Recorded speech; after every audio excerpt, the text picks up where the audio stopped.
존경하는 국민 여러분, 오늘 저는 제18대 대통령 선거에 출마한다는 말씀을 드리고자 합니다. 대통령이란 자리는 국가의 운명을 좌우하는 중요한 자리이고 누가 앉아도 너무나 큰 자리입니다. 제가 그 자리에 적합한 인물인지 많이 고민해 보았습니다.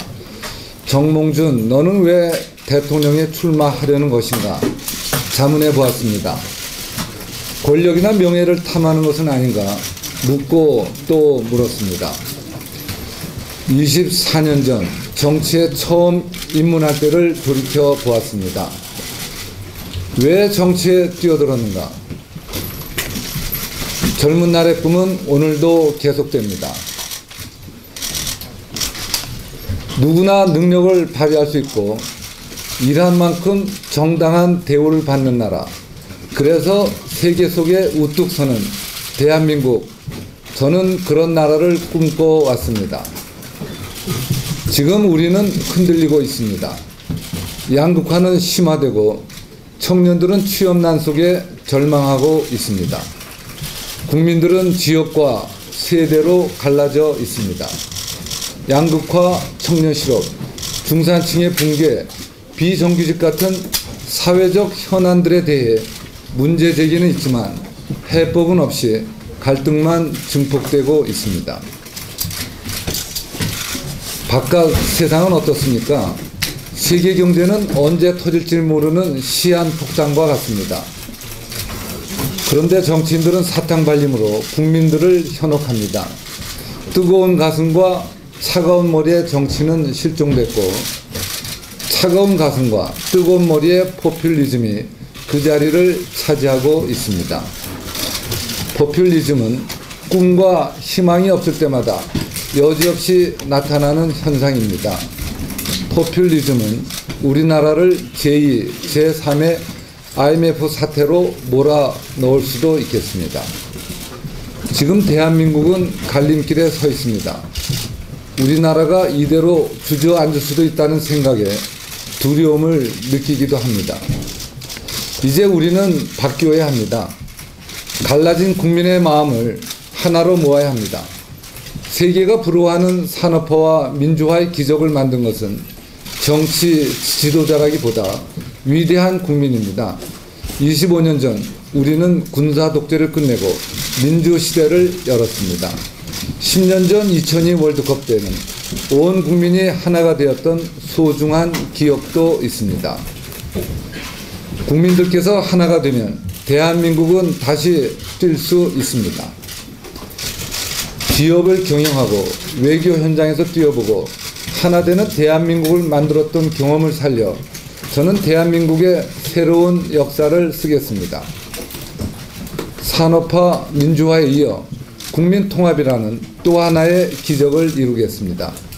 위대한 국민과 함께 새로운 희망의 시대를 열겠습니다.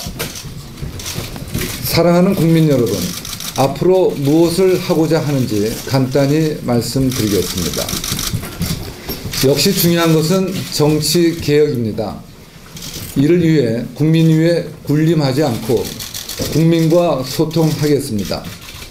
정치 권력과 부패라는 악순환의 고리를 끊겠습니다. 지역주의를 타파하겠습니다. 파벌 정치를 없애겠습니다.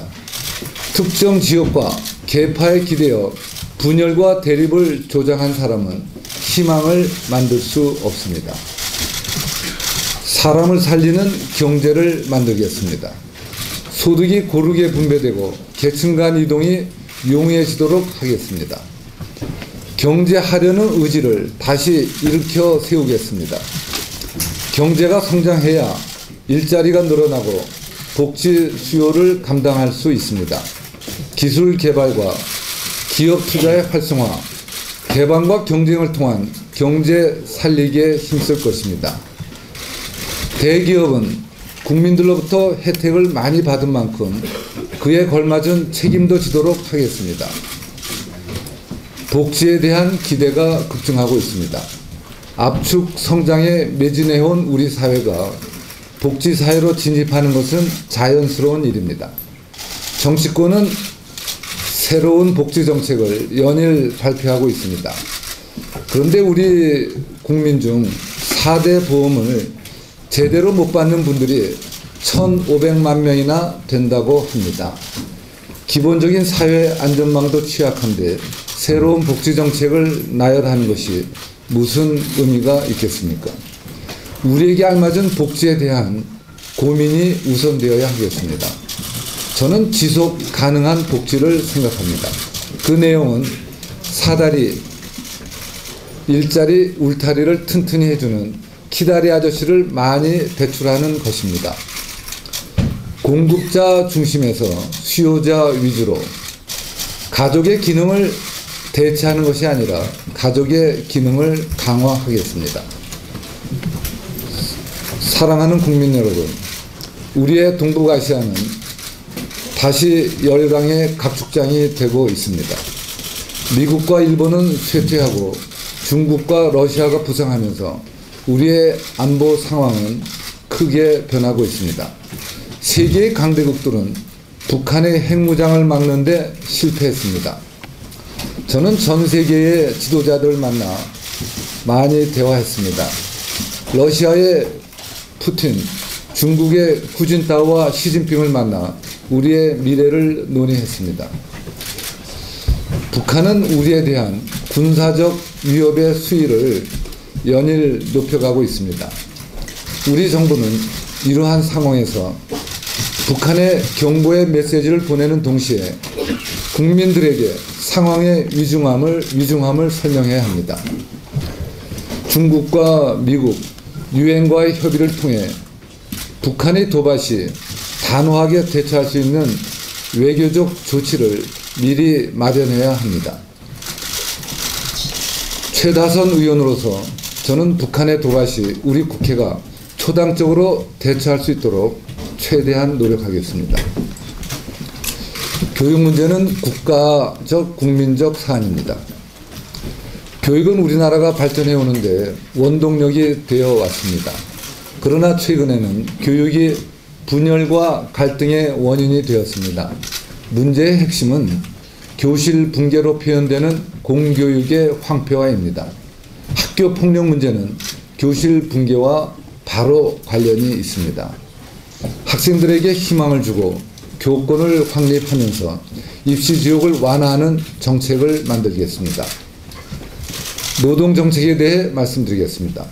저는 지금까지의 현장 경험을 바탕으로 원칙을 갖고 정책을 펼쳐 나가겠습니다.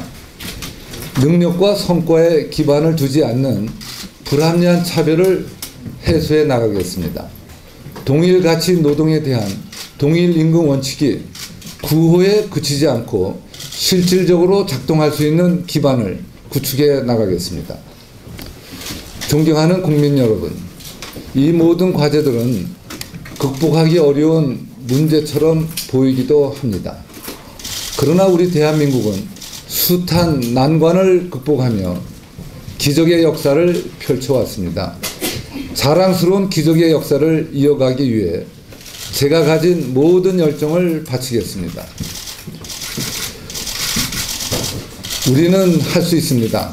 하나 되는 대한민국, 당당한 대한민국을 만들어 가겠습니다.